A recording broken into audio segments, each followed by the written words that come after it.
Hello and welcome to Debate Night. I'm Laura Jones and we are coming to you live from Alumni Gymnasium on the campus of Rider University in Lawrenceville, New Jersey for the very first New Jersey gubernatorial debate. Tonight's 90-minute debate brings together the race for governor right here to this very stage for the first time in a head-to-head debate between Democrat Mikie Sherrill and Republican Jack Ciattarelli. This is a town hall style debate. Most of the questions will come from real New Jersey voters right here in this room, asking questions about the issues that matter most to them and to you.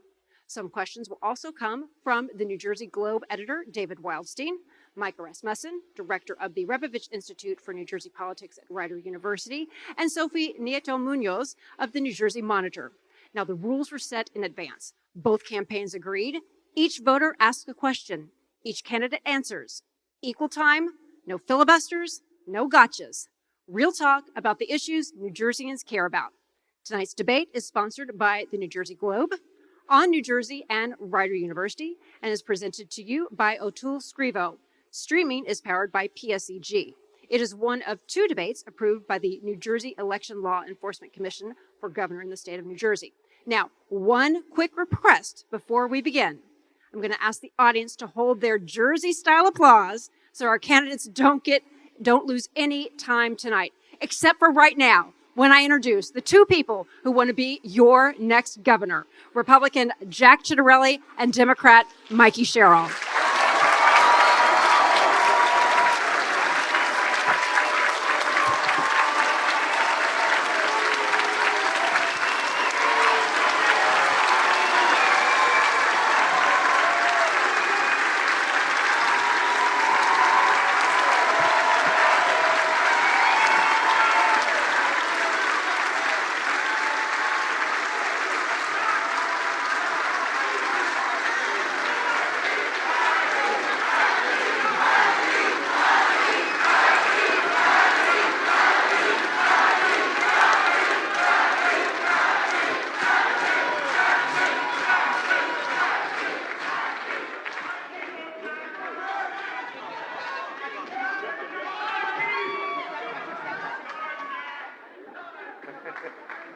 All right, we're just going to let our media finish getting their shots. We're going to get this debate rolling.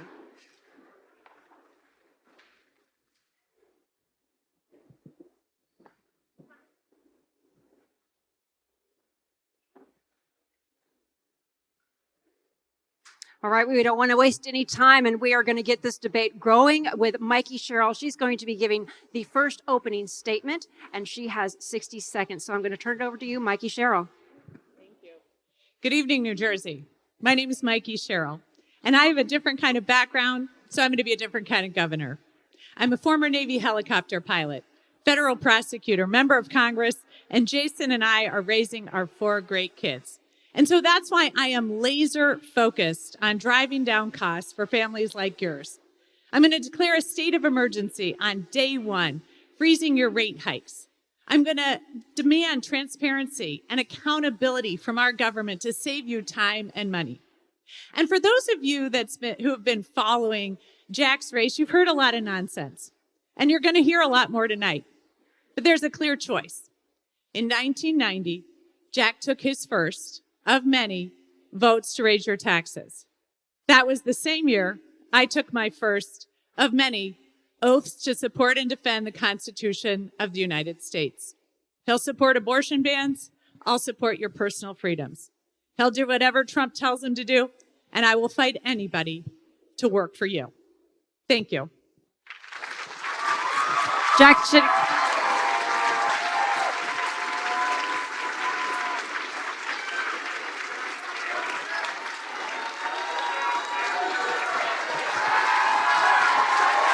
Jack Ciattarelli, it is your turn to deliver your opening statement.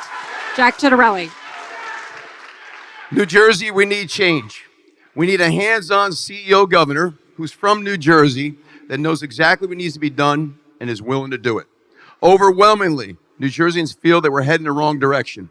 Here's why. There's an affordability in this crisis because of the taxes you pay and now because of your electricity rates. There's a public education crisis in this state. We've slipped from 2 to 12 on the national report card because we no longer focus on critical life skills and vocational training. There's a public safety crisis in this state. Nonviolent crime is through the roof, break-ins, car thefts, flash mobs in our malls and Jersey Shore. There's an overdevelopment crisis in the state where we're taking Garden right out of the Garden State with all the overdevelopment. We're the worst place in the country in which to do business. These are the issues. My opponent will blame all these things on the president. Make no mistake. The party that's controlled our legislature for 25 years, the party that's controlled the executive branch for the 8 years are the reason why we are today. I look forward to discussing my specific plans on how to fix New Jersey. Thank you both. Thank you both.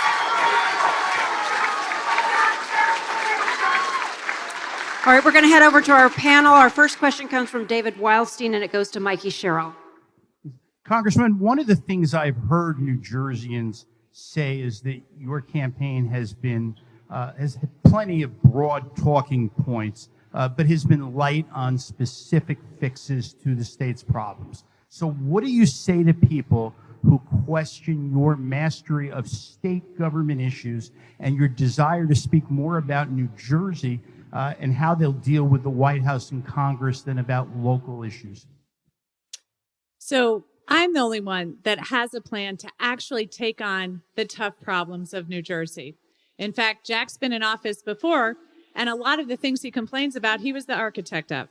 But that's why I've committed to declaring a state of emergency on energy costs on day one, to drive down your costs, to freeze rate hikes. I'm going to have a dashboard so you can see where your permitting is as we cut through red tape and regulatory issues so we can drive down costs. I'll make sure that we have a report card online so you can see exactly where your money goes and hold me accountable when the state's not performing well. So that's the kind of transparency, accountability, and cost savings I'm going to bring to government. Jack doesn't have a plan to do it because all he does is say that Trump's right. It's okay to drive up your tariffs. It's okay to have the one big beautiful bill which drives up your health care and utility costs. Not on my watch.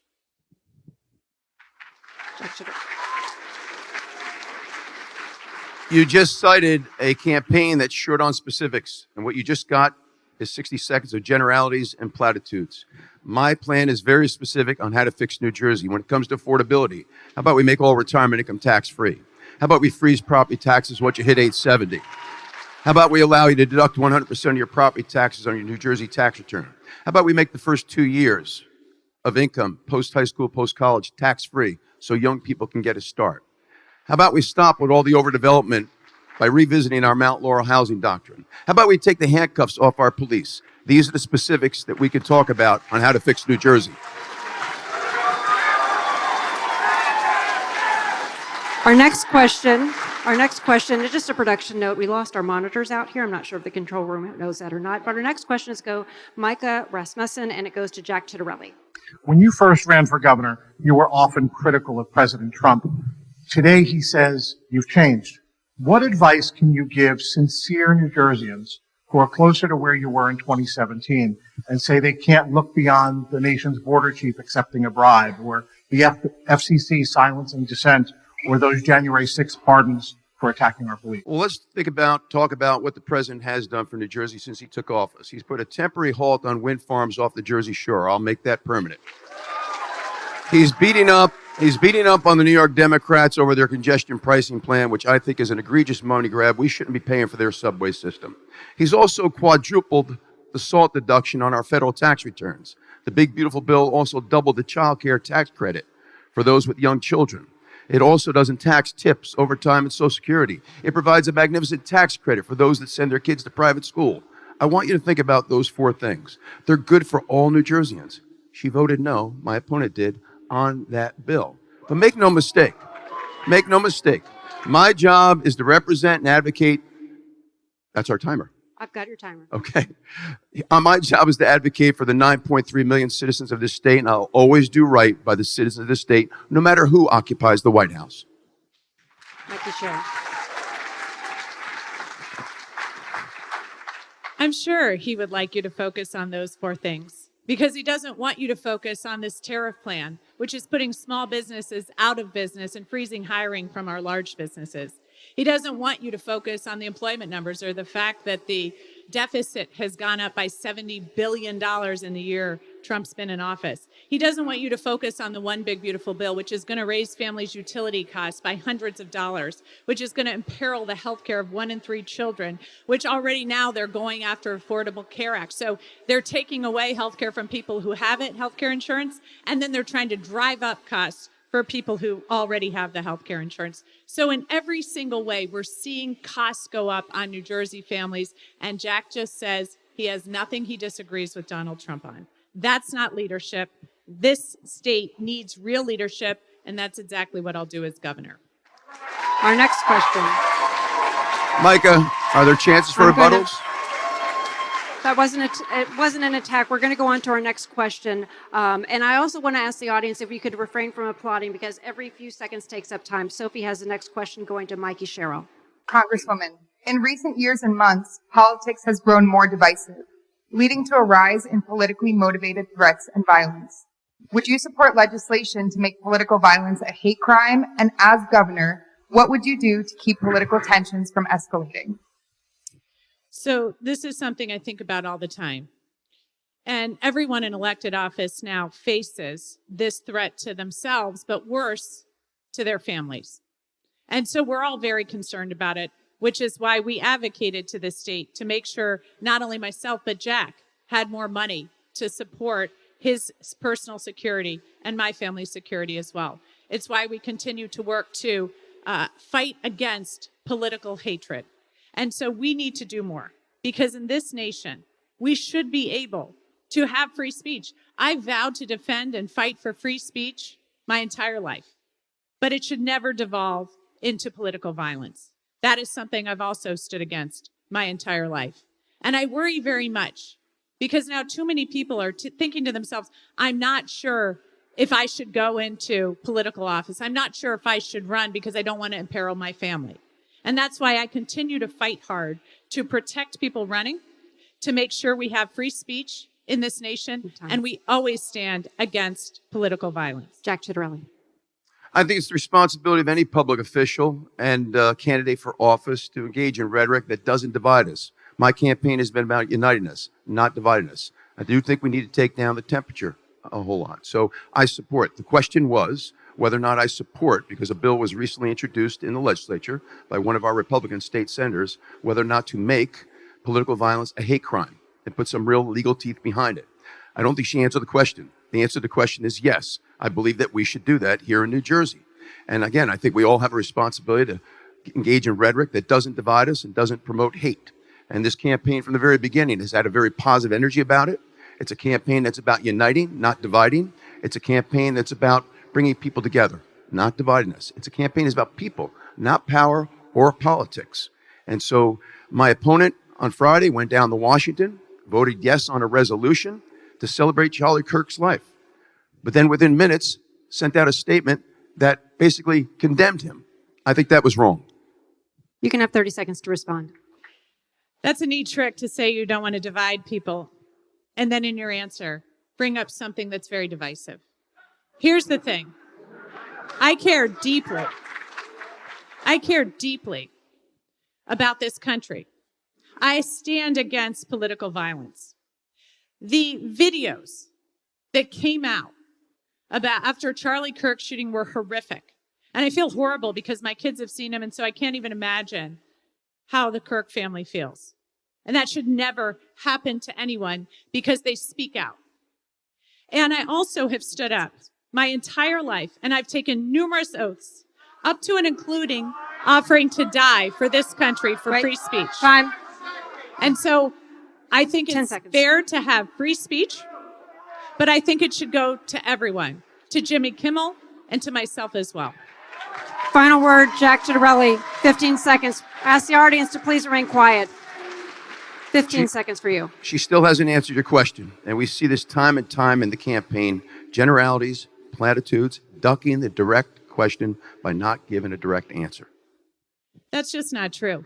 My direct answer is, I voted to protect free speech. I voted to end political violence.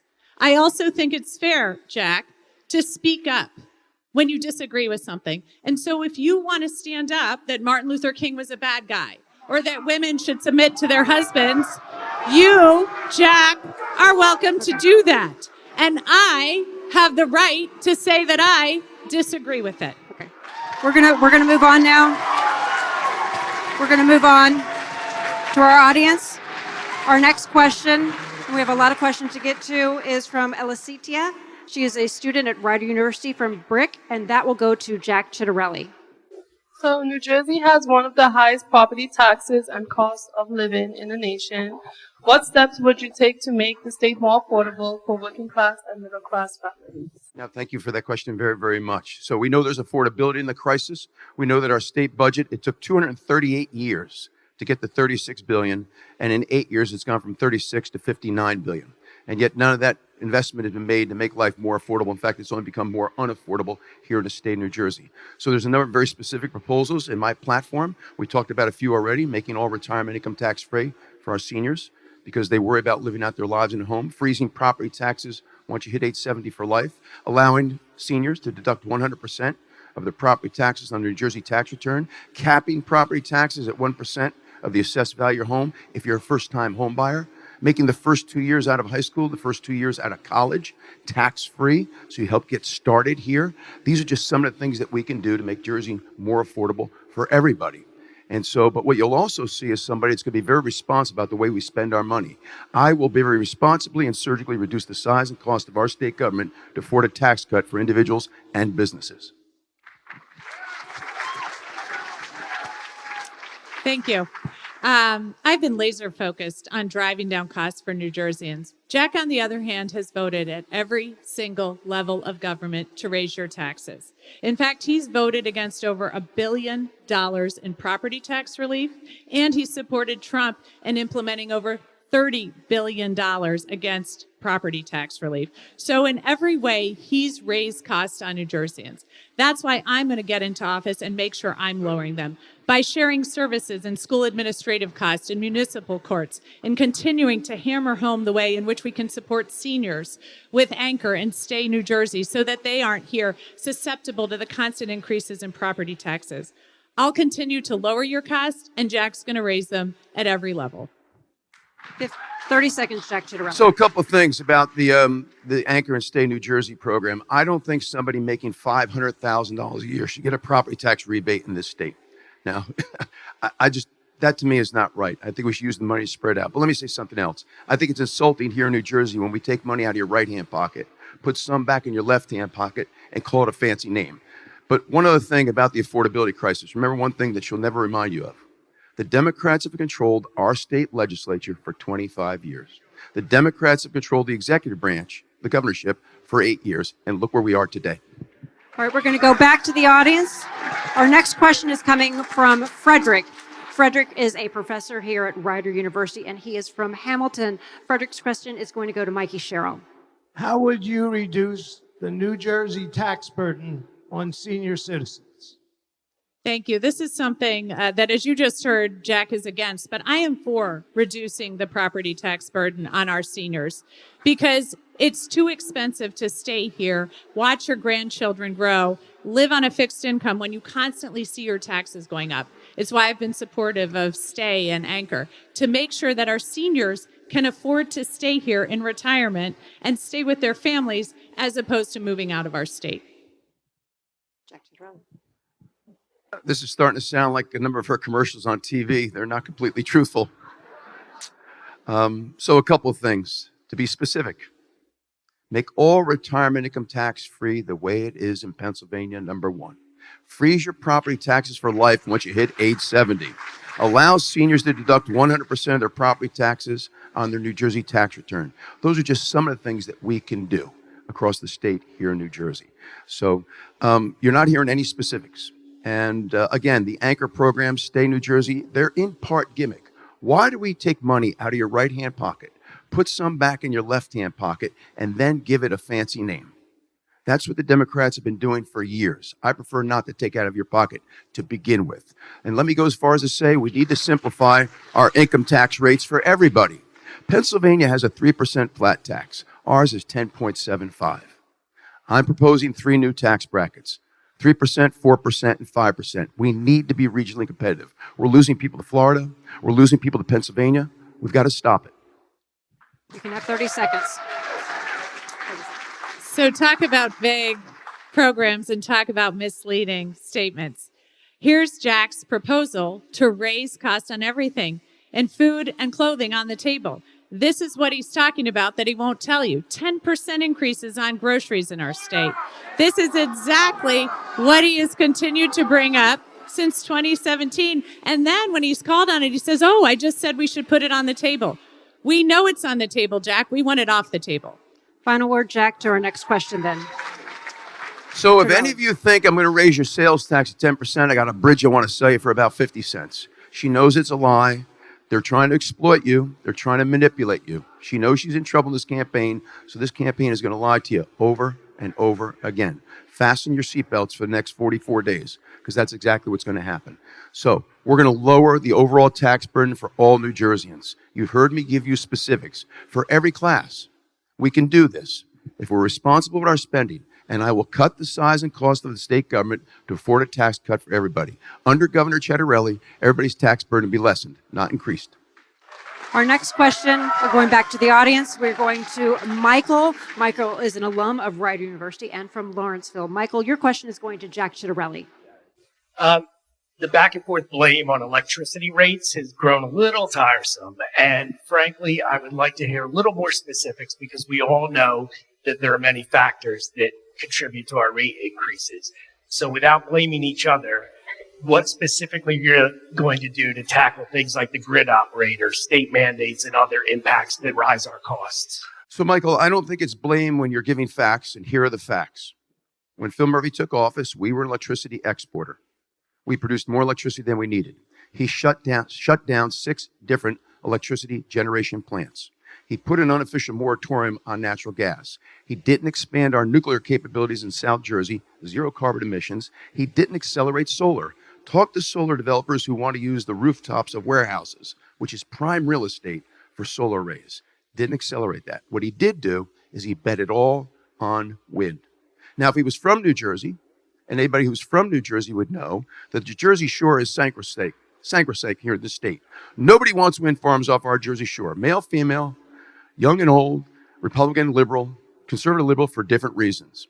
What I've said all along is I'll reopen and repurpose the plants. We'll expand our nuclear footprint in South Jersey. We will accelerate solar on the rooftops of our warehouses, and we're pulling out of the regional greenhouse gas initiative.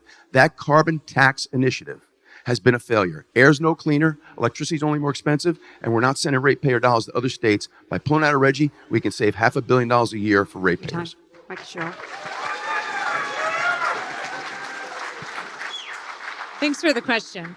You know, anybody from New Jersey should know that this has been a long time in coming and that too many people have added to the problem. So whether it's PJM, the grid operator, or FERC, or BPU, whether it's President Trump rolling back some of the initiatives on solar or adding $250 per family to your energy bill, everybody at the table is at fault, and they keep dumping the costs onto the ratepayer here in New Jersey.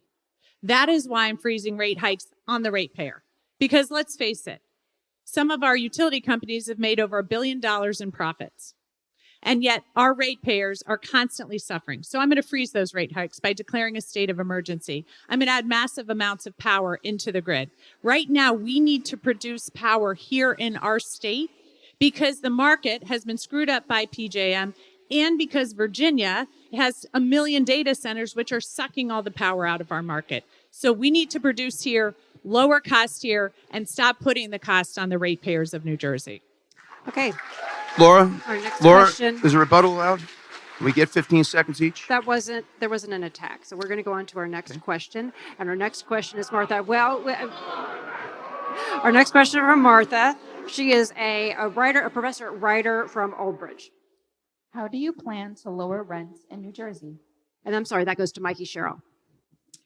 So this is the number one thing I hear from people across the state. When we're talking about affordability, people are saying that they're having too much trouble paying their mortgages, too much trouble paying their rent prices. And we know there are people colluding now in this state to raise rental prices. And we know Jack's not going to do anything about it because one of his biggest donors is actually being taken to court and sued on this very issue. But as governor, I'm going to fight for you. I'm going to make sure we're driving down rental prices, ending the collusion that goes on to drive them up, and continuing to bring more to the market so that people will have better rental prices here across the state. Check. So you asked a very specific question. Let me give you a specific answer. The reason why rents are going up is because property taxes are going up. The reason why rents are going up is because insurances are going up across the board. The reason why rents are going up is because in many cases, if the tenant doesn't pay electricity, the landlord does, and that's going up. These are all the reasons. And I know oftentimes we talk about homeowners, but we forget that tenants feel the pain too. Every time any one of those expenses goes up, it gets passed on to the tenant. I have a very specific plan on how to lower property taxes. We need a new school funding formula. A more equitable distribution of state aid to our schools will help lower the property tax. From an insurance standpoint, we're such a bad bad state in which to do business, businesses have left. We need more competition.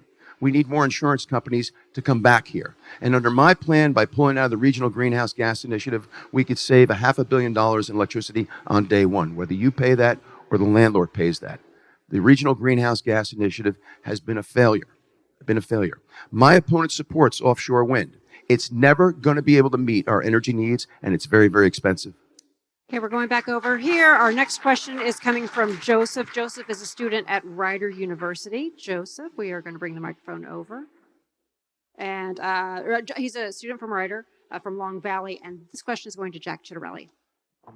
Should people in my generation and younger have an expectation of privacy in their lives? I mean, we're living in an age of social media and location tracking for who knows what, from people who knows where. So should we have the same expectation of privacy that you and your opponent did when you were growing up? Yes. We're going to take that time and go to Mikie Sherrill. Hey, listen, man, I'm all ears as to how to enhance. It's a constitutional right to privacy. And so I hear you loud and clear. We live in an age between the internet and everything else where people put all kinds of things on the internet that kind of invade our privacy. So whatever we can do to make sure people's right to privacy is enhanced and protected, I'm all ears on how best to do that. So, Joseph, what year are you, if I can ask? A senior. Okay, so you went through COVID during school, like my kids did. And that's probably when you started to get online more and more because your classes were online and so much of your life was online. And that's when we sort of stopped really moving forward on how we protect kids online, for example. It's why I am going to put forward the Kids Online Safety Act, which was killed by the majority in the House, but I'm going to make sure we're passing it here in the state so that kids can have better understanding of how to work online and we can keep them safe. There's a mental health crisis in our state. We need to address it. I'm going to have more mental health counselors so that we can all work together to ensure people have that expectation of privacy because we have more coming. We've never appropriately addressed something called Section 230, which holds providers liable. And we now are looking at AI down the road and how that's going to bring a whole extra set of issues. So starting with the Kids Online Safety Act, I'm going to work to make sure kids like you do have an expectation of privacy. Thank you. Okay, our Laura, next question. is there an our opportunity next for question. further discussion on this issue? 15 seconds. Well, if we're very, very concerned about the welfare of our children, I do not support policy 5756. I don't think that school districts should be keeping secrets from parents, okay? That's not protecting kids. And if we're concerned about protecting kids, I don't think that biological boys should be playing in girls' sports. She opposes me on both of those issues. Did you want time to respond? Go ahead. Go ahead. So I'm a mom of 4 kids. And as I mentioned to Joseph, our kids have gone through COVID. There are mental health issues related to that. We have learning loss because of it. Our kids are struggling. And that's why as parents, it's our job to make sure we're keeping our kids safe at every level. As a mom, I'm going to make sure we do that. Obviously, parents know their kids best, and they need to be able to determine if there's something they want to opt out of in health class. Wait. Time. Thank you. Time. Okay. Our next question is coming from Nancy. And I've been told, I'm given permission to say that, Nancy, you are 96 years old. 96 years old, and from Skillman, New Jersey. Nancy, your question, and that goes to Mikie Sherrill. There might be other ways to describe me.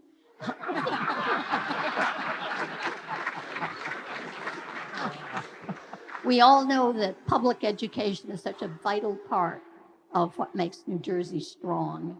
And so my question to both of you is, should school districts be combined to reduce property taxes? How about municipalities? If so, should mergers be compulsory, given the fact they almost never happen voluntarily? Thank you very much. So this is something that I know we have to do here in New Jersey, because right now we have more municipalities than California, and we have more school districts than municipalities. And it's raising costs on everybody. We have some school districts who have the whole administrative cost, all of the buildings, and yet they're not even running a K through 12 school system. So we do need to merge some of these school districts. We also need to make some county-based school systems. The ones that we have are some of the best performers in our state. And this is a way in which I think we can ensure we're getting great education to people while driving down property taxes, especially in those areas where we're not running a full K through 12 system. Thank you. 564 towns. We are a home rule state, and people love their home rule, even though it might cost more in taxes. I do not believe their state government should force consolidation. That's up to the locals. But I tell you what, if you do consolidate or you do regionalize, Governor Ciattarelli will help incentivize that to make it easier. So if you all make that decision at the local level, we're going to provide incentives. When I was in the state legislature, Princeton Borough and Princeton Township decided to become one. I worked with the administration at the time to provide 100% of the one-time upfront costs to make that more feasible. To fix public education, ma'am, what we have to do, I think, is get back to the basics. Let's get a high-quality education system here in New Jersey. You're never going to hear me say we have the best school system in the country, because we don't. We've slipped from 2 to 12 on the national report card. We've got to get back to basics in teaching critical life skills and providing vocational training opportunities for our students with a more rigorous academic curriculum for our students. We need to get back there. So, Mikie Sherrill, let me just ask a follow-up for clarification. Should there be compulsory consolidation? So I'd start by offering the carrot to help the areas that want to consolidate. But when there are areas that are not putting enough money into to students, into educators, into the buildings, and then they are taking a lot of money in property taxes and from the state level, then we'll have to start to look at compulsory movements. Laura, do I get another 15 seconds? Go ahead. So let me say something else. When a school system is failing, and there's some reasonable metrics that tell us whether or not a school system is failing, there's got to be choice. That choice comes in the form of vouchers. That choice comes in the form of charter schools. My opponent opposes both. There's got to be choice when a school system is failing. Final thought. That's some more misinformation from my opponent. I've actually worked hard on charter schools. In fact, my lieutenant governor, Dr. Dale Caldwell, has been involved with charter schools, some high-performing charter schools, because I want to make sure that every child in this state has access to a fantastic education. Here are the facts of the matter. Phil Murphy's been in office for 8 years, and he's only approved one charter school, and it was 2 weeks before the election in 2021 for political reasons. Okay? The Democratic nominee is owned by the NJEA union leadership, and they hate charter schools. Okay. And educational choice. Okay, we're moving on. Moving on to our next question. Our next question is coming from Olivia from Blackwood, and our question goes to Jack Ciattarelli. How will you address global warming's disproportionate effects on New Jersey's urban communities of color? Global warming? Yeah, well, global warming, I've admitted, I do think Mother Earth is sending us some powerful signals. I think human activity has a lot to do with that. But we need a rational transition to the future with regard to our energy. And I think that natural gas is a rational transition to the future, as is nuclear energy down in South Jersey, as is solar. We need an all-of-the-above approach. It's not just in our urban areas where the climate change is affecting us. The flooding that you see taking place in our suburban communities has a lot to do with the changes in the climate, and it's adversely affecting the quality of life in many suburban communities that never used to flood before. But make no mistake, that flooding has a lot to do not just with the type of rain we get today, it has to do with overdevelopment. This is a big difference between the two parties. My opponent believes that we should have high-density housing in all 564 towns. I don't believe that. We should only have affordable housing, high-density housing in a town that has infrastructure, mass transit, and opportunities for jobs. If a town doesn't have infrastructure, mass transit, or opportunity for jobs, why are we putting more idling cars on the road? So that is a great question. I sat in my first term in Congress on science, space, and technology, and I was the chairwoman of the Environment Subcommittee. And that, as you might remember, was the year we had the heat dome over Oregon, which put so many different people in danger as they weren't ready to handle it. We've seen flash flooding here in New Jersey, killing several people throughout the state. We've seen tornadoes and hurricanes like we've never seen before. Our climate is changing, and we need to act. Because in too many of our urban areas, we are seeing high incidences of asthma, for example. So we know that we need to act quickly to protect our environment, but to also ensure that we have better health outcomes in this state. And that's why, as governor, I'm going to make sure that we drive down carbon emissions, drive in massive amounts of power to the grid so we can decrease costs and ensure people are paying lower costs. Thank you. Laura, can we have 15 each? 15 seconds, and then our next question. Let me just say this. The way that the Democrats are doing high-density housing in this state flies in the face of sustainability. They like to portray themselves as the pro-environment party, but there's nothing pro-environment about building high-density housing in every one of our 564 towns. Final thought. So I'm really proud of my record here. I was actually a lead person passing the Great American Outdoors Act, which preserves open space across this country and right here in New Jersey. I also have worked on projects and gotten money for the Boonton Reservoir, the Essex Hudson Greenway, ensuring that we're preserving open spaces while at the same time delivering on housing for people and ensuring that we are lowering carbon emissions in neighborhoods in urban areas. Okay, we have one more question from our studio audience before we're going to go to a commercial break. And that question is coming from John. John is a high school student from Edison, New Jersey. And John's question is going to be going to Mikie Sherrill. Congresswoman, as was said, I'm a high school student who commutes to New York City every single day for that high school. My question to you is, what is your plan to fix New Jersey Transit's systemic issues of overcrowding, delays, and outdated infrastructure? Thank you so much. This is something I hear about a lot from my husband, Jason, who's in the audience tonight. He commutes into New York City all the time, and he's quit coaching our kids' soccer teams. He doesn't make it home for dinner. He often gives me frantic calls about whether or not I can drive our kids that night because he's not going to make it home in time. And so that's why I've been laser focused. In fact, in my first term, as Trump held Infrastructure Week every week and yet failed to fund the Gateway Tunnel project, I was called the tunnel-obsessed Congresswoman, and I'm proud to say we delivered on that, on the most expensive infrastructure project in the nation, which is key to commuters here. And then when we were seeing summer of hell after summer of hell because the catenary wires were in the way, I demanded Amtrak keep up their rail system better because we utilize it in NJ Transit and got $300 million into Northeast Rail for catenary wires. Now I'm on the Port Authority because they're not handling the wires underneath the tunnel well, and we're seeing fire after fire after fire. So I am going to continue to focus on our rail systems, on systems of transit across this state, and make sure that we see updates and see better movement across our state. Thank you. Sir, when I'm successful in transforming New Jersey, the hope would be that no one has to go out of state to get anything other than see a Broadway play. What I want to do here in New Jersey is something other states have done. We've got mass transit systems. It's not just trains. The Atlantic City Expressway is a mass transit system with tolls. Parkway and Turnpike are mass transit systems with tolls. New Jersey Transit is a transit system with revenue through fares. Let's put them all under one roof called the Garden State Transportation Authority. Let's get rid of all these different authorities with all these different management structures. Let's put all under one roof, better management, better accountability, one management structure, and we'll give it a dedicated revenue stream called the New Jersey State Budget. Okay, that's where we'll provide the funding. I think that'll be a much better job of managing our mass transit systems. But let me also say this with regard to mass transit.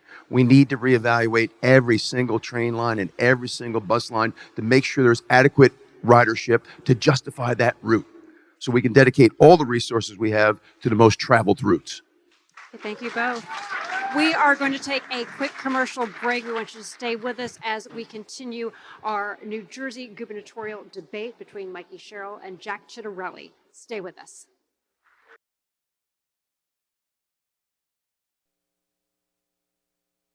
O'Toole Scrivo, one of the fastest growing law firms in New Jersey. Relentless expertise, proven results.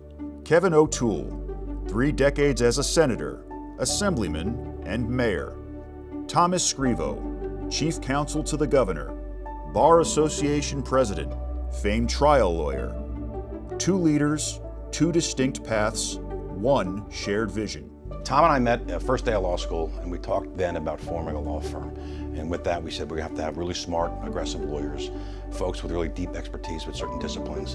And we said there had to be an overall achievement of giving back to the community.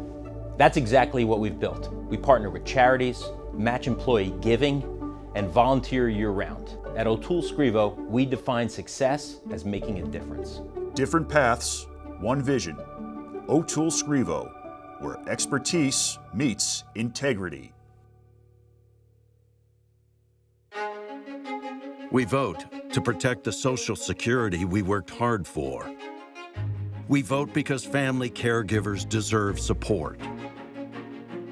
We vote to have a say in our future. For all the reasons why, AARP has information about when, where, and how to vote. Find the information you need to make your voice heard. For 3 decades, Audible has pioneered the audio storytelling format. From our headquarters in Newark, New Jersey, we develop talent, support tech and media startups, and foster communities of creators. Through our state-of-the-art studios, cutting-edge technologies, and paradigm-shifting, immersive productions.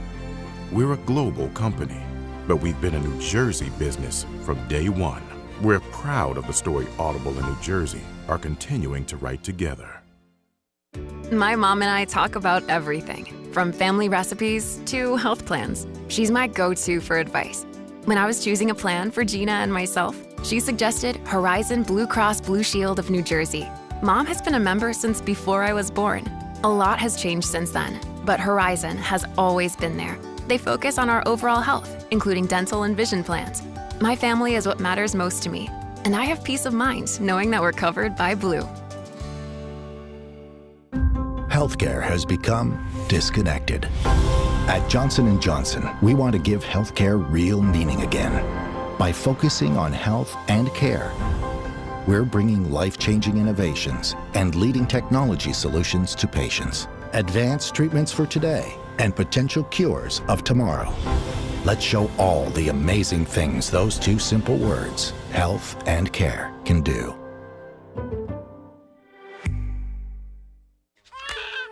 Every Al has something to protect. I don't think I'm doing this right. Al Chun. Can you hand me that paint cup? Alan Hagan. I'm not going to spend my retirement on land. Als who start a business. She's the boss now. And pass it down. Competitive Als. It's actually Allie. Weird Als. My friends think I'm normal. Whoever you are, you've got something to protect. You know, look at the camera. And with investment, retirement, and insurance know-how, Prudential can help protect your life's work. There you are. Who's your rock? Ready for anything? That ought to be our state motto. All hustle, no nonsense, never backs down. So when it comes to strengthening the grid and uplifting our communities, we do it our way. Because storms don't care what exit they hit. And talking doesn't fix the grid. Fixing it does.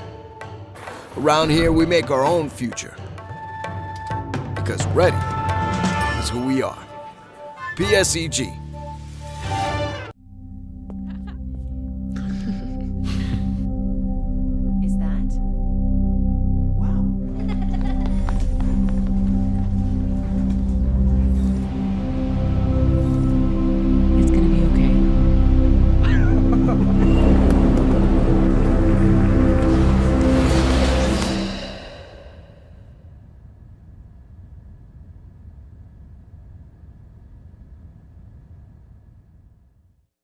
Hi, I'm Michelle Sakurka, President and CEO of the New Jersey Business and Industry Association.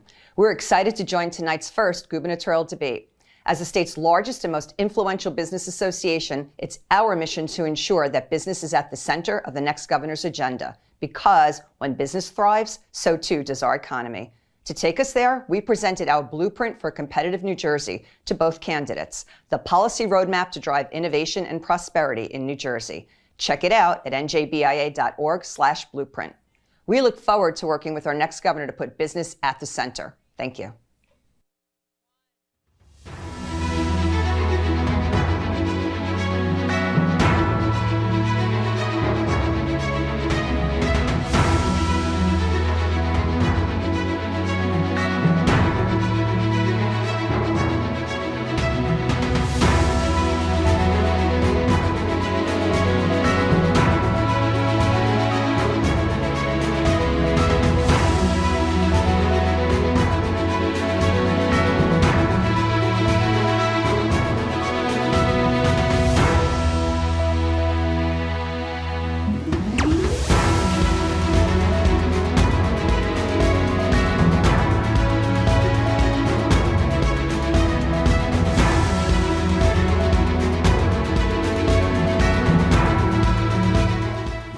I'm Laura Jones, and welcome back to the Alumni Gymnasium on the campus of Rider University in Lawrenceville. We're going to get right back to our debate between Jack Ciattarelli and Mikie Sherrill.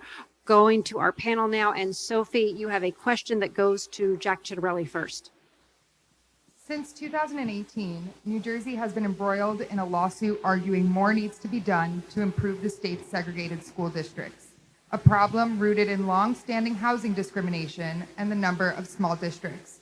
Would you continue fighting this in court, and what do you think New Jersey can do to achieve less segregated schools? We do have the most segregated schools, but I wonder if we would be having this discussion if the performance of schools with predominantly black student populations were outperforming schools with predominantly white populations. We need to get back on day one to improving all of our schools, and I intend to do that with a high impact curriculum. New Jersey recently slipped from 2 to 12 on the national report cards. Most of that's because we haven't made up for all the learning loss following the pandemic when Phil Murphy and the Democrats shut down our schools for 2 years. We opened up our nursing homes, but we closed down our schools. Louisiana and Mississippi have moved significantly. Louisiana from 48 to 32 with a high impact curriculum. What is that exactly? If your child is behind grade level in any of the critical life skills like reading, writing, and math, that child will spend the next marking period and the one thereafter doing nothing other than reading, writing, math to get them on grade level. The data is clear. I'm a data-driven guy as an MBA CPA. If the child is not on grade level for reading, writing, math by the end of 8th grade, more than likely they will be underemployed their entire life. So while that lawsuit proceeds, let's fix the schools on day one with a high-impact curriculum.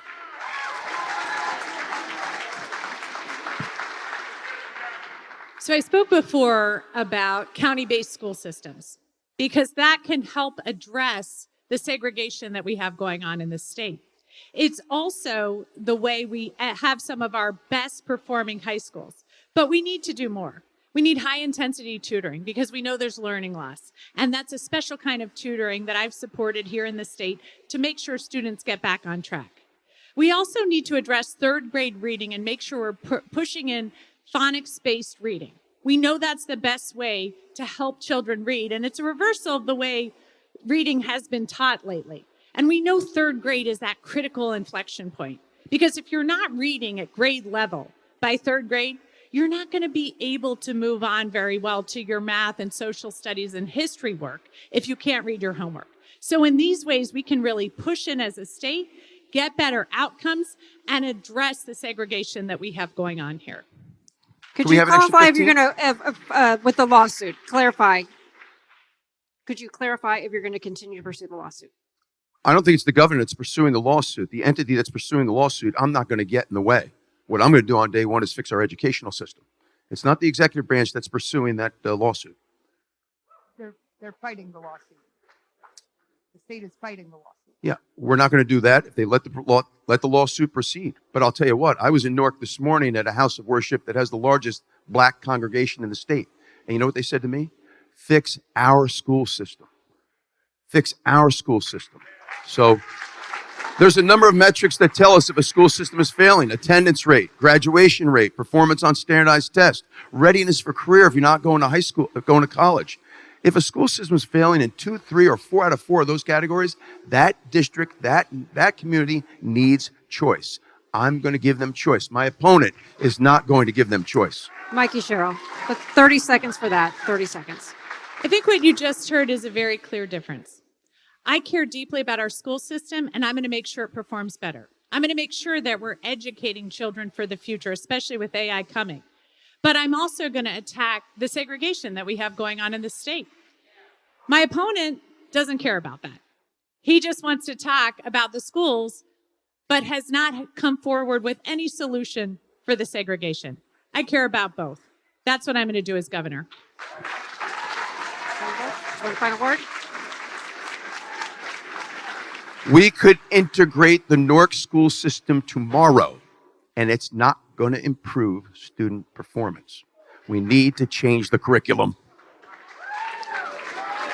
Final thought, Mikie Sherrill, before our next I think question. you heard again that he has no intention of addressing the segregation in this state. We're going to move on next to Micah Rasmussen, and that question goes to Mikie Sherrill. A child died of measles in the United States last week, and we have counties in New Jersey like Ocean where the vaccination rates have now fallen below what's required to maintain herd immunity. Should New Jersey parents be worried? Yes. New Jersey parents should be very worried. We just had back to school, so many of the parents know there's a lot going around. Imagine if it was polio right now. We have, I think, over 10 cases of measles so far this year in New Jersey. We are the most densely populated state in the nation. If we are not going to ensure proper vaccinations for our kids, vaccines that have been going on over 50 years and have all but eradicated things like measles, mumps, rubella, and polio. Now we have babies dying of pertussis or whooping cough because people aren't getting their vaccines. These are eminently curable diseases, and we are allowing children to get sick and, yes, die because we are not appropriately following medical research, vaccine protocol, and as governor of this state, I'm joining the Northeast group of governors that is going to ensure that we follow medical guidelines and keep our kids safe. The rise in things like measles, mumps, whooping cough, and the like is very, very concerning. And once we fall below the threshold for herd immunity, it's of great concern in the community. And so I support the vaccine schedule with regard to measles, mumps, rubella, whooping cough, polio, on down the line. We've got to get above the threshold for herd immunity to keep our communities safe. The obligation of any governor on day one after they take their oath of office is the public health and safety. And we'll do that under Governor Ciattarelli. I just wish my opponent showed the same concern when it came to biological males participating in female sports. We should be protecting all students. 30 seconds. 30. Here, please do. You know, it's really interesting. I've been hearing around the state. I've spoken to thousands and thousands of people. I've been to all 21 counties. And I keep hearing around the state, Jack Ciattarelli will tell anybody whatever they want to hear. And I think we just saw that tonight.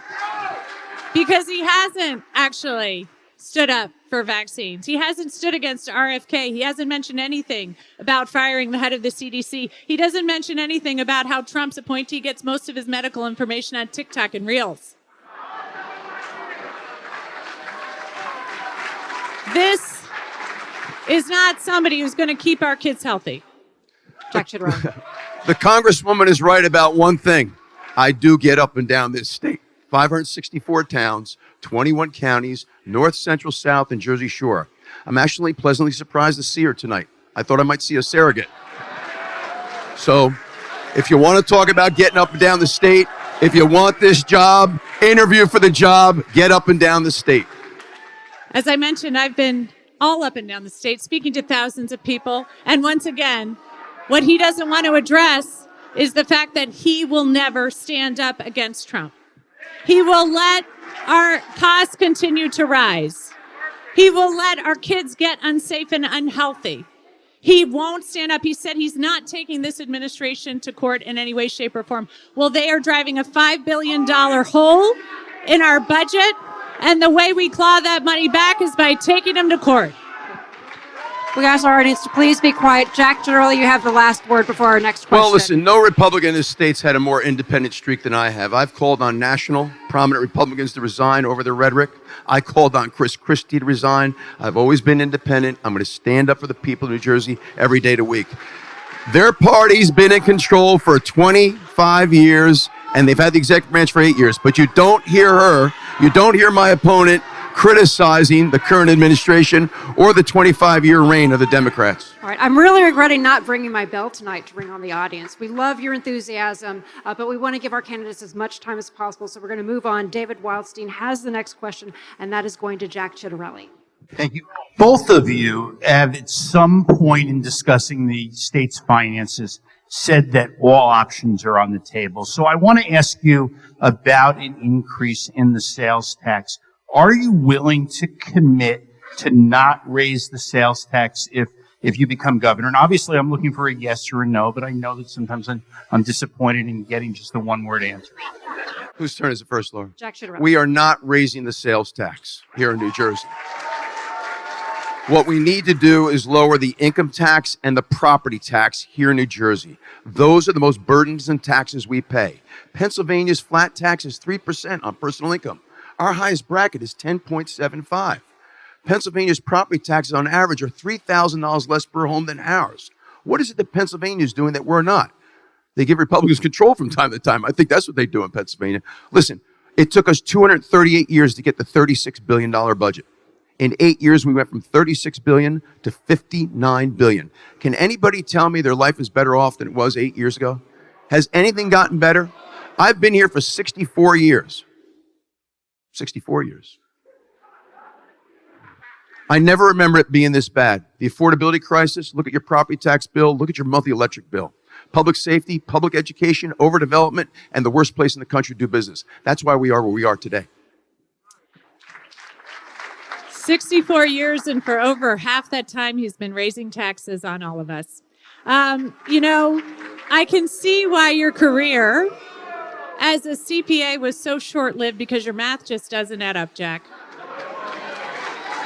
So that's why, as we look at a $5 billion hole that we're facing from the federal government, as we're working hard to make sure that we're paying into pensions, at least one of us, to make sure that people have the hard-earned dollars that they've earned over time, as we're working to make sure that we have the best public school system in the nation, I'm not going to commit to anything right now, because I'm not just going to tell you what you want to hear. Now, Jack raises sales tax all the time, and yet tonight he said this because, like we know, he'll tell you whatever you want to hear. Well, I'm going to tell you the truth. I'm going to be fiscally responsible with your money. I'm going to drive down your cost at every level, and I'm going to make sure your kids have great opportunities here in the state of New Jersey. So in some of her ads, and again tonight, she's implying that I've been a career politician. Here's what she never tells you. I've term limited myself every single time. And at the municipal and county level, I didn't take the salary or the benefits. She never tells you those things. I call for term limits in my platform. And everywhere I've been, I have fought to save people taxes in this state, and I'll do it as your governor. So I do like the revisionist history, because most people in New Jersey know that the reason Jack didn't run for re-election is because he knew he was going to lose. But nevertheless, it doesn't matter. Hey, we have kids in here. It doesn't matter, because I'm going to make sure that he doesn't get to serve again when I win for governor in November of this year. There's another big difference between her public service and my public service. It actually cost me money the time I put in and took away from my company. In the 7 years that she's been in Congress, she's tripled her net worth. There's another big difference between the two of us, okay? She broke the law. She had to pay fines for violating federal law on stock trades and stock reporting, and the New York Times reports that while you're sitting on the House Armed Services Committee, you were trading defense stocks. Jack knows. Final word, Mikie Sherrill. Jack knows, and all of you can confirm, that I don't trade individual stocks. He knows this because it's all public. And in fact, there have been articles written about how transparent and ethical I've been, going above and beyond the requirements in Congress. And I continue to do that. In fact, I've run the most transparent governor's race that we've seen in this state. Now, I know we could probably continue with any of these topics all night long, but we're going to get back to our audience. Our next question comes from Tom from Princeton. And this question is going to Mikie Sherrill first.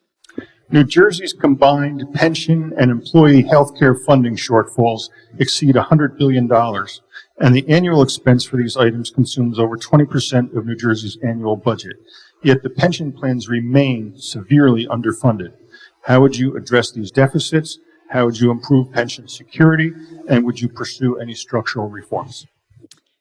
Thanks. So for decades, people have used fuzzy math. It's been a bipartisan thing for governors to not fully fund the pension. So now we're working to fully fund it, but we're paying $7 billion to do so. New York, which runs a far bigger pension system because they've managed that well, is only paying about $1.5 billion. So if we don't focus on funding this pension, we are mortgaging the future for our children. These are hard-earned benefits that people have paid into, but the state hasn't funded it appropriately. So we've got to stop taking pension holidays. We have to make sure we're working to drive down the cost there. We have to continue to ensure that we are driving up the state's credit rating, as we're doing by making sure our pension is solvent. So in all of these ways, we can drive down costs for people while taking care of our teachers, our firefighters, our cops, the people in this state who serve us. We now need to make sure we're taking care of them. Tom, the governor and the Democrats like to boast about the fact that they've made a full pension payment 5 years in a row. But while they were making a full pension payment, what they were doing is underfunding the state health care plan. And look what's happened today. It's on the verge of collapse. And employees that work for the state, school districts, municipalities, and counties that are in the state health plan, that includes teachers, are going home with less take-home pay, despite getting a 2, 3, 4% increase. It's all about priorities. We do not have a short-term liquidity problem when it comes to funding our post-retirement health care benefit or a pension. We've got a very long-term solvency problem. The priorities today are the ones that need our attention. And the priorities today for me are property taxes, income taxes, and making sure we get the state health care plan under control, because right now it's crushing the middle class that are in that plan. We've got to fund the state health care plan. Okay, did you want... What you didn't hear was that he was going to fund your pensions. Final thought. We are going to fund your pension. Anybody that's earned a pension is going to get their pension. But right now, you don't pay. If you're in the working right now, you don't pay your grocery or your rent or your mortgage with your pension if you're working right now. You don't pay your groceries with your pension. You pay it with your net pay. And our public workers are going home with significantly less pay right now because the state health care plan is under siege. It's about to collapse. Okay, we're going to go back over to this side. Our next question is coming to... We need to move our camera out of the way for just a minute. Oh, little collision there. It's all good. O is from Lawrenceville, and she is a professor here at Rider University. Okay. And this goes to Jack Ciattarelli. All right. Do you plan to add more AI guardrail laws? If yes, what would they be? Very good. Thank you for that question. So, we talk an awful about AI as an economic development opportunity, but what you never hear the governor talk about are the things that concern the public: social manipulation, job loss. These are two very important considerations that we need to talk about as well. Now, I'm not a computer science expert. I'm not an AI expert, but I tell you what I will do. We're going to sit down with people in the arena, in that space, and talk about how we protect people from the social manipulation. And I also want to talk about the job loss that comes with AI. Those are the things that have people terribly insecure about this new technology. So I'm going to look to get our state government in the 21st century. We've got, in some departments, databases that are kept on Excel, and in Treasury, I have desktop systems that are on DOS. DOS. Now, there's a whole lot of college students here tonight that don't know what the hell DOS is, but I get the sense that you do, okay? This is a dysfunctional state government. in so many different ways. So we need to leverage new technologies by AI, but we also need to know the dangers of AI, and as governor, I will.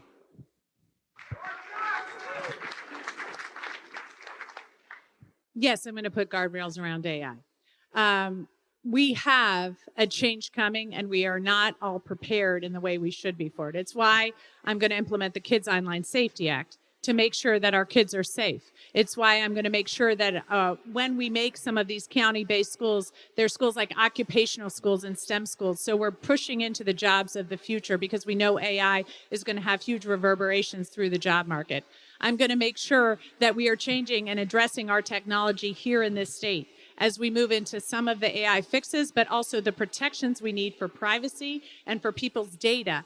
We've already had problems. I have had a family come to me with a deep fake where their daughter's head was put on some pornography in her high school. Imagine that as a teenager. So we need to do more to put guardrails around AI, to protect our kids, to ensure we're growing into the jobs of the future, and to ensure that we do better as a state. Thank you.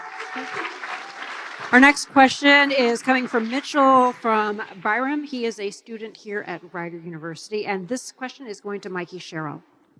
As someone who is a student teacher currently at Fisher Middle School in Ewing, I'm curious as to what you will do as governor to continue to invest in education in New Jersey, given the dismantling of the Federal Department of Education. That's a great question. And first of all, thank you. I have a middle schooler, so you're doing the Lord's work. I have to tell you. And they don't always shower as much as they should. So thank you. Thank you very much. Yes, the dismantling of the Department of Ed is a huge issue. This is one of the ways in which we're seeing a huge hit come into our state budget. It's why I fought so hard to say that we're going to claw back that money. My attorney general is going to sue to claw back as much money from the federal government as we can. We pay $70 billion more into the federal government than we get back as a state. So if they're not going to run their programs, they just need to send that money back so we can run them. And this is a real difference between myself and my opponent who says he doesn't disagree with anything Trump's doing and that he's never going to sue him. So what matters most in a child's education is that teacher, that family, who I hope is supporting the teacher and making sure the student's doing everything when they get home. You know how difficult it is to teach if parents aren't fulfilling their responsibility, and of course that student. And the point I'm trying to make is the farther away you get from the classroom, the less impact I think any governmental institution has on what's taking place in the classroom and student learning. So I don't necessarily have a problem with the president and the administration downsizing the Department of Education. Just because they got rid of the Department of Education doesn't mean they got rid of federal funding. The funding is still coming, okay? And I'll fulfill my obligation as governor to make sure that our schools are fully funded, but we need a new public school curriculum to get our kids back on track, and we need more vocational training opportunities. That's what matters most in the academic development of our students. Do you want to respond? I just want to make sure I correct some misunderstandings up here. Yeah, they did get rid of a lot of federal funding. They got rid of it at every level of education. They got rid of it for funding for our colleges and universities with Pell Grants and with research and development funds. They got rid of it when they limited the amount of money you can take on as a student loan to such a small amount that many people now can't go to medical school who thought they were going to medical school. They've limited on for our Title I schools that we're seeing. So in almost every level, the federal government right now has limited the money that they're sending back to New Jersey for education. And as a state who spends so much money to the federal government, that's offensive. Two things. My attorney general will not be wasting your tax dollars suing the White House every other day. It's a waste of taxpayer dollars. Number two, if we want to get more money out of the federal government, the way to do that is by the governor calling to task our 14 members of our congressional delegation, 2 U.S. senators and 12 House members. I'll meet with them every single month to make sure that the 15 of us are working on behalf of New Jersey. That doesn't happen right now. We got the governor and a 14-member delegation, congressional delegation, all run in different directions. They should be together to advocate for New Jersey. Okay, our next question is going to come. We're going to have to move on with the debate here. Our next question is coming from Charles. Charles is a writer, alumni, and this is going to Jack Ciattarelli first. To make housing more affordable, it's accepted we have to increase its supply. That said, we know that when voters hear more housing, they become concerned about overcrowding schools. Would you support a state bond referendum to give the Schools Development Authority the funding to build new schools throughout the state? No. What I will support is to make sure that government is working in partnership with the private sector to make sure that there's more affordable housing. And by the way, we need to stop. Right now, affordable housing is all rental. We need more lease to purchase opportunities. The next generation is doing nothing but renting because that's all we're forcing down their throat. And the reason I say that, Charles, is because I want to stop with us developing high-density housing in every one of our 564 towns. I want to use the shortage of affordable housing to get people to live in our urban centers again. I live in downtown Somerville. This town has gone through a magnificent transformation because we've gone up with low, moderate, and market rate units, and it's vibrant. What we're doing in Somerville is what we need to do on a much larger scale in Newark, in Trenton, and in Atlantic City. We've got to stop the exacerbation of sprawl. Anybody that's concerned about the environment should not be doing this. And by the way, you want the poster child? Why are we condemning a 175-year-old farm in Cranberry? Why are we condemning open space to build more high-density housing? I don't think so. So that's a great question. I think what we all see here is too much of the money we spend on our education system is not going to the things we want it to go to. So for example, number one, students, educators, buildings, and we know how necessary it is because I'll tell you in Montclair, we had the stairway fall in high school. People couldn't go to school for several months. In Patterson, we've had the ceiling fall in an elementary school. So we have some of the oldest school inventory. We have to address it. But unfortunately, so much of the money is going to a bloated administration right now. We need to move that money into the places that we want to address. But you've also raised something about our state that I think is important, and that is about how we're going to develop it. And what we really need to do is have a statewide plan to protect our open spaces, because many of us know how deeply we really enjoyed them during COVID and how necessary it is for the health and mental wellness. That's why I've been a person at the Great Swamp Gala, as I've spoken there about how important open spaces are. So we need to do both, develop and have our open spaces preserved. Laura, may we?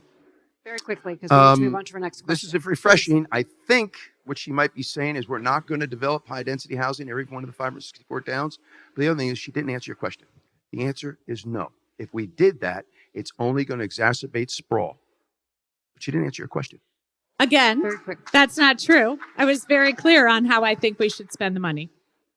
Okay, we're going to move on then to Michelle from Byram. She is a parent of a Rider University student. And Michelle, are you over here?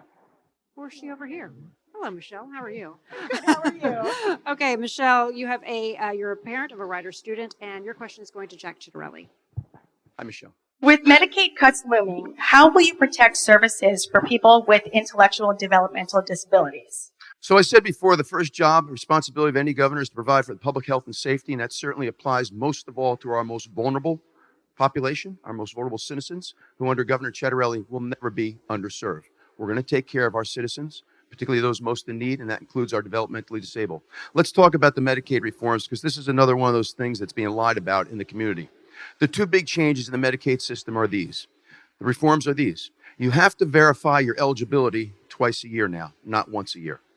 Twice a year. Interestingly enough, it was President Barack Obama that put that change in place. President Trump kept it in his first term. Joe Biden put it to once a year. The other thing you have to do with the Medicaid reform is if you're able-bodied and your children are 15 years of age or older, you have to provide us with 20 hours a week in order to continue with Medicaid. 20 hours of what? Volunteerism, education, or work. I think that's reasonable. My opponent doesn't seem to have any issue with people who are scamming the system. If you want the system to endure, we need to save dollars by stopping people from scamming it. I think those two reforms, if you meet those two criteria, which I think are reasonable, guess what? Medicaid doesn't get cut. You continue to have your Medicaid. But as governor, I'll take care of our most vulnerable citizens, and that includes developmentally disabled. You have my word. Thanks, Michelle. I love that Jack thinks he's going to run the federal delegation when he doesn't understand federal legislation. But we'll save that for another day. This is a question I get from so many parents because they know what's going on with Medicaid and they know the deep funding cuts that are going on that are imperiling many of the programs that support their children. And so that's why, as governor, I'm going to make sure my IG is fighting this tooth and nail, because here's the truth. I was recently at a federally qualified health center in Camden, and I have to tell you, traditionally, that's been one of the poorest cities in our state. So we were moving away from emergency room care, which is both the most expensive kind of care and also the care that goes to charity care in our state budget, not the federal Medicaid dollars. And she was telling me how much their costs were going to go up, about 20% more in going through the red tape and bureaucracy that the Trump administration is implementing instead of going to care for people. She said so many of the people are now going to be going back to emergency room care, which will be very expensive for the state. I think the fair question of any gubernatorial candidate, and obviously that includes my opponent, is this. Do you believe it's fair to make somebody have to verify their eligibility for Medicaid twice a year? Do you believe it's fair to continue your Medicaid by giving us 20 hours a week of education, volunteerism, or work if you're able-bodied and your kids are 15 or older? I believe that's fair. You meet that criteria, Medicaid continues. Final thoughts, Mikie Sherrill. So it's not about fairness. It's about cost effectiveness. It's about who's going to drive down the cost for the state by making sure we're going into better and cheaper care, like in federally qualified health centers, or are we going to go back to the bad old days when we're sending everybody to emergency room care, which is both worse care and more expensive care? Okay, we have one more question for our audience before we go back to our panel. It is one of our younger members of the audience. Mark, he is a middle school student from Bridgewater, and Mark's question is going to go first to Jack Ciattarelli. I'm only 12, but I've already seen one of our U.S. senators go to prison. What's your vision for restoring public trust in government?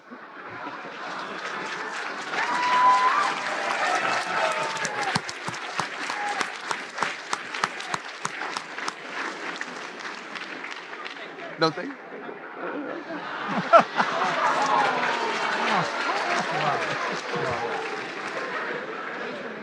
First of all, congratulations on being here tonight and having the courage to stand up and ask a question. Leadership matters, and it starts at the top. So I've never broken the law. My opponent has. I've never broken the law. And so you don't have to worry about that, and we'll set the tone for the way that public service ought to be.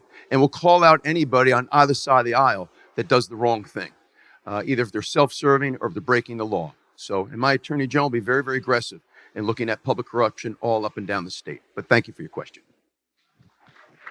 Thank you so much for your question. And you have a great mom bringing you here tonight. So thank you for being here. You know, I think this is the key question. I go around the state and I tell people, this is the most nonpartisan race I've run because I think people have lost a lot of faith in both parties. And it's really important right now in this race that here in New Jersey, in this state, as we're holding the line, that we're restoring faith.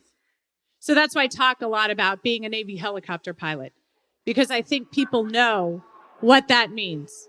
I think they know that I've always served this country and I'm proud of it. I also talk about being a mom, because I think that also lets people know why I'm doing this and who I'm fighting for and what I care about. And so I have constantly and consistently listened to as many people as possible to make sure I'm hearing just what it is that people need to sleep at night. How can I, as governor, make that a little bit easier? And what I hear is the cost of housing is too high, electricity costs are too high, utility costs are too high, and I want somebody to protect my rights and freedoms. And that's what I'll do as governor. We're going to go back to our panel. Our next question is coming from Micah Rasmussen, and that is going to Jack Ciattarelli. It's been more than 20 years since the last fixed DMV. Yet the last, I'm sorry, Micah, the last fixed DMV, the last fix for DMV. Yet the agency still has not returned to full in-person service since 5 years, since it's now 5 years after COVID. It's still disenfranchising voters when it botches their motor voter registrations and can't keep up with demand for real IDs. So what does the fixed DMV of 2026 need to look like? So in any gubernatorial campaign, we're going to end up talking about education reforms and policy, property tax reform and policy, public safety, housing, all the like. But what's easy to overlook is that the state of New Jersey now is a $59 billion enterprise with 60,000 employees, 9.3 million citizen customers, and 1 million business customers, small, medium, and large.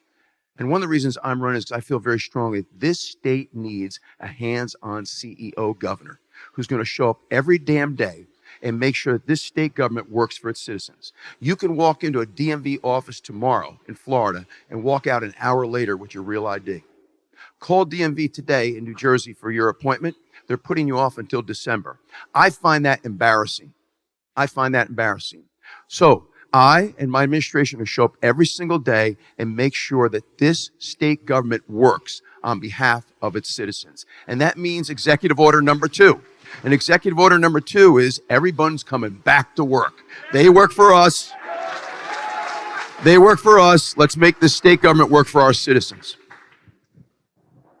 You know, this is a difference between myself and my opponent, because I am willing to take on anyone, including members of my own party, when it comes to serving the people of New Jersey.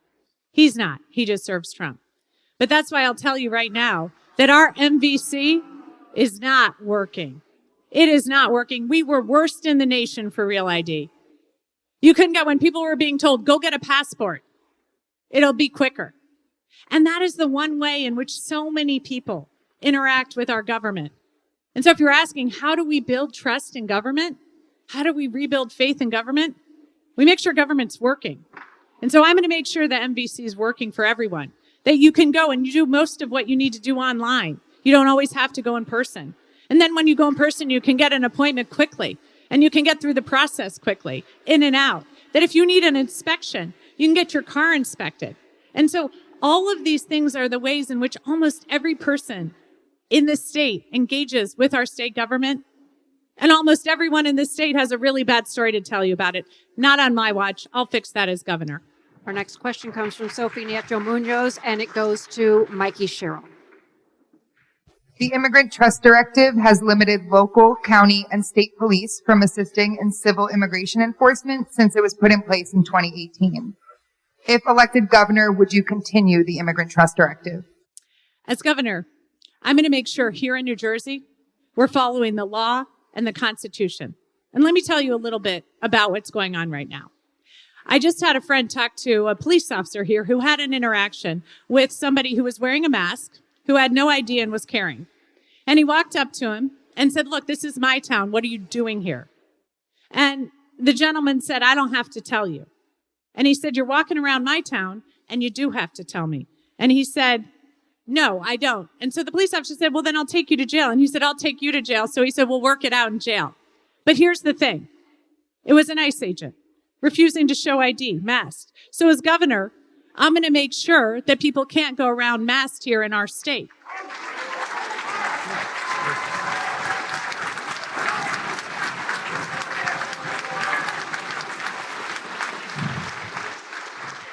Now, my opponent supports policies where people who are here legally can be detained, rolling back rights for American citizens, separating children and parents. I'm going to make sure people here in this state are safe and follow the law. Congresswoman, can you clarify? Is that a yes or no on would you continue the Immigrant Trust Directive? What I'm going to do is make sure we're following the law and the Constitution. So that'll include due process rights and the Constitution. Chuck Ciattarelli. I don't think she answered your question. Executive order number 1 on day 1, we're getting rid of the Immigrant Trust Directive here in New Jersey. I said this back in 2021. I'll say it here again. I've said it every single day I'm out on the campaign trail. I believe the Immigrant Trust Directive, us having sanctuary cities, us being a sanctuary state, only encourages illegal immigration and restricts our local law enforcement in a number of different ways. The goal here is to keep our community safe. And the best way to do that is us not having sanctuary cities. Let me say something else. My Attorney General, unlike the current Attorney General, who I think she has said she's considering reappointing, my Attorney General will support local law enforcement. We're not getting rid of qualified immunity. She voted to get rid of it in the Congress. We're not doing that. We're going to take the handcuffs off, let these trained professionals do their job. Flash mobs on our Jersey Shore, flash mobs in our malls, Break-ins, car thefts, nonviolent crime is through the roof. Did anybody see what went down in Secaucus 3 weeks ago? Total disregard for law and order, total disregard for law enforcement. We got to get back to being a law and order state with safe communities. Mikie Sherrill.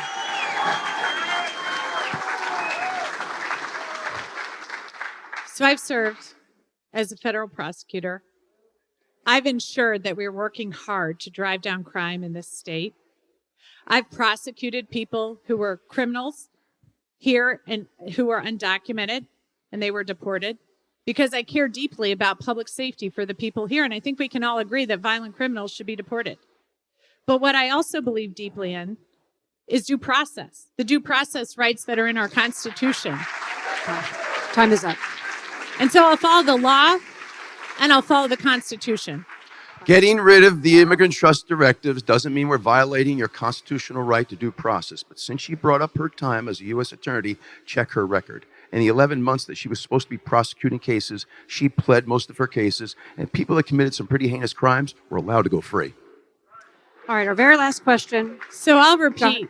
I'm very proud of my prosecutorial record. I worked really hard to take illegal guns off the street, to make sure our streets were safe. Jack has never served in law enforcement. He's never served to keep this country safe. I have, and I'll continue to do that. One more question of this evening, and it comes from David Wildstein. David Wildstein has the final question, and it goes first to Jack Ciattarelli. Laura, I'm going to throw you a little bit of a curveball. You're throwing me. Oh, you're asking more than one question. He's a baseball fan, that's why. Yeah, but It happens. So Oh, is it a question for I had me? a closing question. Oh, you had a closing question. But there's a man here named Tom who came to ask a question who, quite frankly, his question is more important than mine. I'd like to give him my time. Oh, you want to go back to Tom? I want to go to Tom. I don't Okay. know. I can go to Tom. Hold on. We had two Toms. So, Let me go back. Sorry. Tom. Okay. So, Tom, I'm going to go back to you, and I don't have my cue card. So, Tom, I am who are you? also Tom from Princeton. Very so good. Yes, there's two Toms from Princeton. Thank you both for doing this. Let's see you do more of this, please. Who am I addressing? Oh, so this is going to go first to Jack Ciattarelli. Jack, please describe New Jersey's current state of care for residents with severe and persistent mental illness, the reasons why it is so, and your proposals as governor to address it. So, Tom, I would like to do more of this. By law, we have to do two. CBS News out of New York invited us to a third. I agreed. My opponent did not. Let me say this. We know we have a mental health crisis, and I'm proud of what we did in Somerset County. We created the first public-private partnership, and it was a 24/7 community mental health center because we saw what was going on in the community, and people could not get access, convenient access to high-quality mental health services. So we actually employed in county government in New Jersey psychiatrists, psychologists, licensed clinical social workers. People had a place to go. It didn't matter what your coverage was, you got quality service. As governor, there are two things we should not be approaching 564 towns at a time. I think our county governments across the state are underappreciated and underleveraged. We'll put a plan in place the state will fund for there to be a community mental health center in every one of our 21 counties and a homeless shelter. We need that here, and you can't expect us to address that 564 towns at a time. So I think we need to use the Somerset County model to provide for community mental health clinics all across New Jersey so people have convenient access to high-quality mental health services.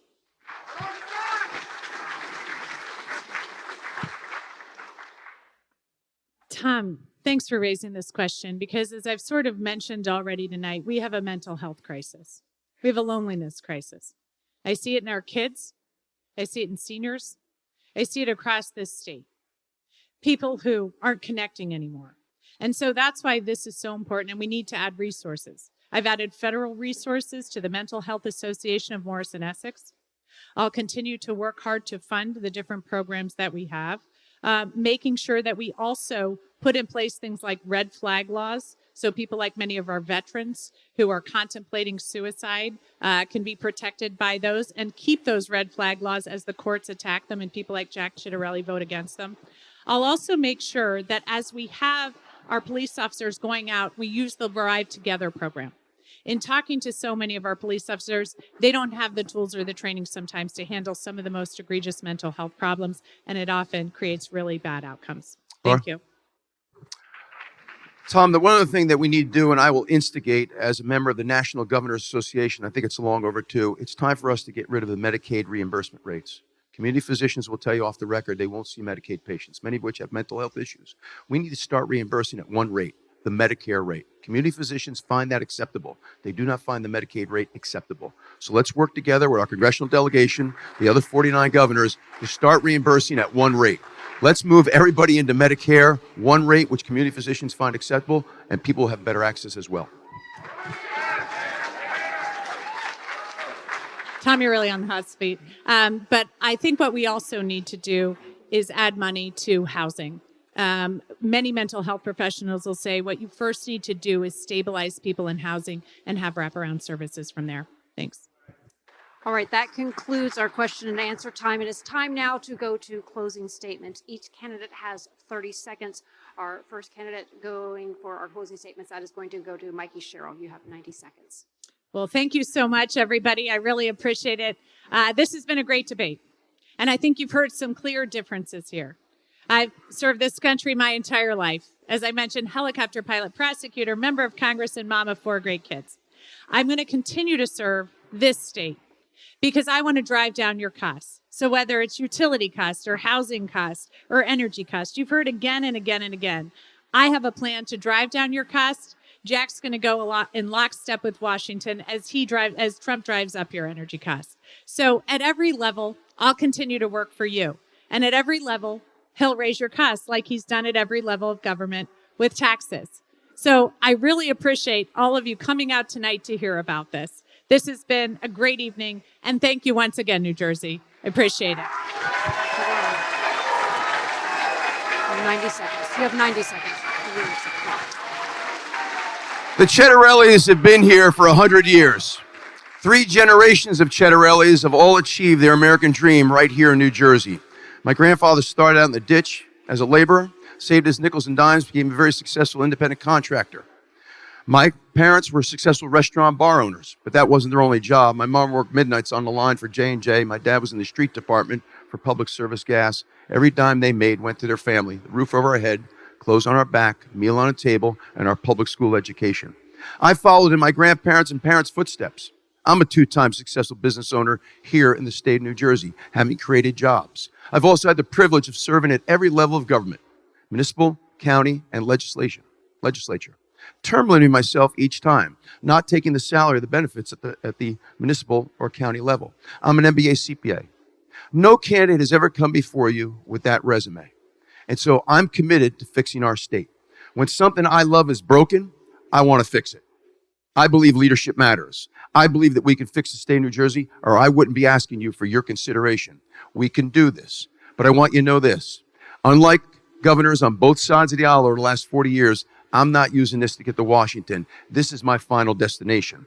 When my 4 or 8 years are over, you'll find me at the beach in Surf City, okay? But I'll give you 4 or 8 years of the best years of my life, and we'll work in partnership with the legislature, and we'll get things done, and we'll fix the state of New Jersey. Thank you very, very much. Okay, that concludes tonight's debate. On behalf of the New Jersey Globe, on New Jersey, and Rider University, thank you for joining us for this historic evening. We want to keep everybody in their seats for just a moment. A special thank you as well to the campaigns and to the candidates themselves, Mikie Sherrill and Jack Ciattarelli, for taking part in this important conversation about New Jersey's future. We also want to thank our presenting sponsor, O'Toole Scrivo, and the New Jersey Election Law Enforcement Commission for designating this debate. We also thank our panelists, David Wildstein, Sophie Nacho Munoz, and Micah Rasmussen, for their thoughtful questions. A special thank you to the Rider University community, to our audience here at Alumni Gymnasium, and also our viewers across New Jersey, and to C-SPAN for bringing this debate to audiences across America. And we appreciate our other sponsors, Horizon Blue Cross Blue Shield of New Jersey, RWJ Barnabas Health, and Prudential Financial, PSEG Audible, Johnson & Johnson, the New Jersey Business Industry Association, and McCarter English and Mercury. We thank the Rider Department of Public Safety, as well as the Mercer County Sheriff, Jack Kimler, Lawrence Township Police Department, and the New Jersey State Police for keeping this debate safe and secure. And to our viewers, don't go anywhere. We want you to stay with On New Jersey, the New Jersey Globe, and Rider University for our post-debate roundup with Brian Thompson and Joey Fox. You're also going to have the opportunity to hear from the candidates. We're not done. You're going to hear from the candidates themselves as they answer questions from the media. The Lieutenant Governor debate is scheduled for Tuesday, September 30th at 7 p.m. That's sponsored by Pix 11 and PHL TV, Kane University, and New Jersey 101.5. The second Jack Ciattarelli, Mikie Sherrill debate is going to be held on Wednesday, October 8th at 7 p.m., sponsored by ABC 7 and WPVI. I'm Laura Jones. Thanks so much for watching. Have a great night.